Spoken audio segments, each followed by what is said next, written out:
Well, welcome to another chat with Tim. And we've been looking at some of my favorite metaphors that are related to recovery. And I want to look at three today that I just love, but they're really around what many struggle with in recovery, and it's that coming to get the right perspective on pain.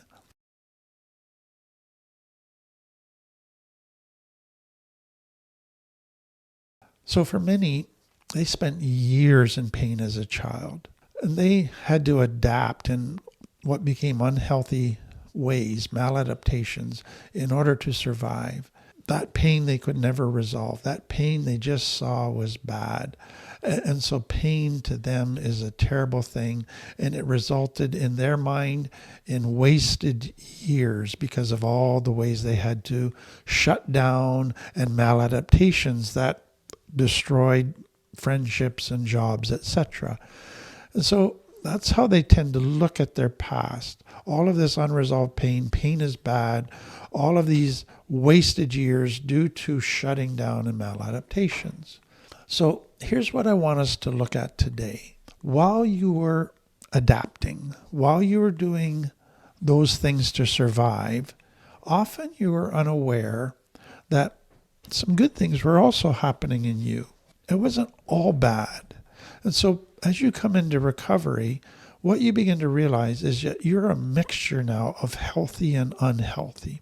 There's some beautiful parts of you. There's some not so beautiful parts of you. And so recovery becomes separating the healthy from the unhealthy. So that's part one. The second is understanding there's two types of pain: clean pain and dirty pain.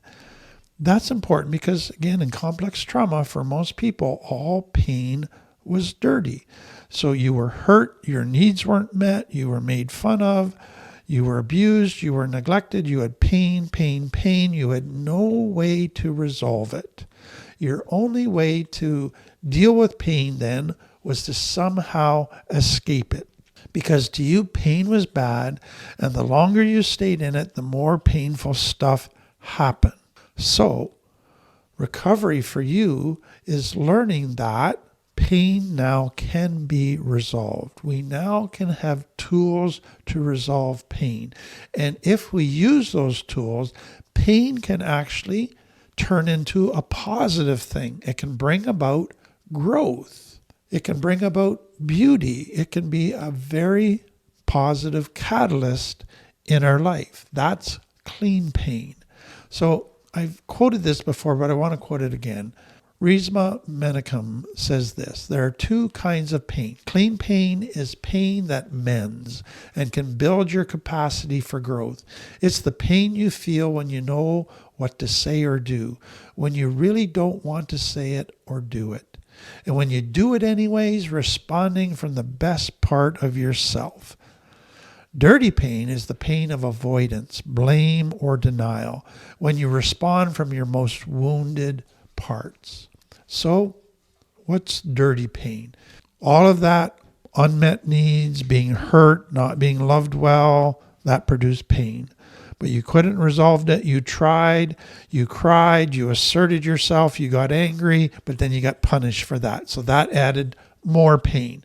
All of this you couldn't resolve, so you just adapted. You disconnected, you numbed, you dissociated, you developed survival maladaptations. That's dirty pain. That unresolved pain is just a great big pile in the garage or the back shed where you've shoved it all, stuffed it down, but it's still there. What is clean pain? So there's going to be three parts to this that are, to me, so important. So what happens is the person that had all this pain and they adapted as a child, that enabled them to survive, but it didn't resolve the pain. And now what happens is they still have that core of pain back in the shed, but they now begin in adult life to get the consequences of all their survival maladaptations. And what they find is the consequences of lying, of shutting down, of not trusting, of manipulating. They now are giving fresh pain in real life. So they got all the pain from their past locked away, but it's still there. And now they're getting this accumulation of consequences that are painful in their life. And it is resulting in a growing reservoir of pain, unhappiness, stress that is now coming out of broken relationships, messed up jobs, not handling things very well. The problem is now in adult life, they can't escape it. They don't have the tools to resolve it. They don't want to change all of their maladaptations because they seem to have worked for years. So they keep doing what they've been doing, hoping for different results, but they just get more and more pain. And it's like they're getting painted into a corner that's more and more painful. What does that do? This is clean pain now, because what this is doing is basically pushing them to a point where they say, if I don't change, I am in big trouble. I will lose everything. And so a person who's avoided pain as a child, maladaptations to survive, they will not change as long as they think the maladaptations are working. It's not until the painful consequences of those maladaptations overpowers the perceived benefits, it motivates them to say, I need now to change. So that's part one. Part two, they start to change. And guess what happens? They find out they've got to let go of some things. They got to lose some friends. They got to change some old behaviors. They got to face some old wounds that they've been avoiding. They got to face some fears that they've been avoiding. They have to do things that they're difficult, that push them way out of their comfort zone. That's painful. So to get healthy means they now have to enter surgery. They have to enter physiotherapy, all of which involve pain.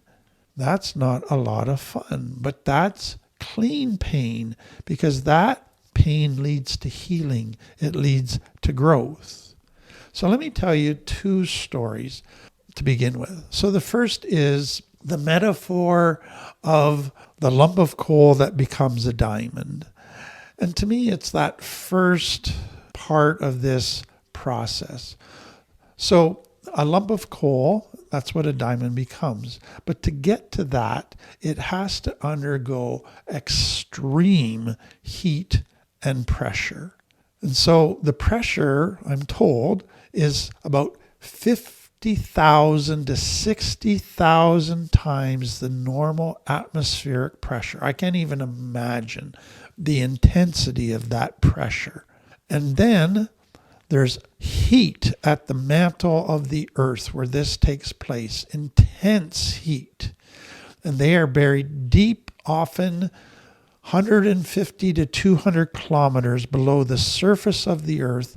And then that pressure and heat continues for hundreds of millions, even to billions of years.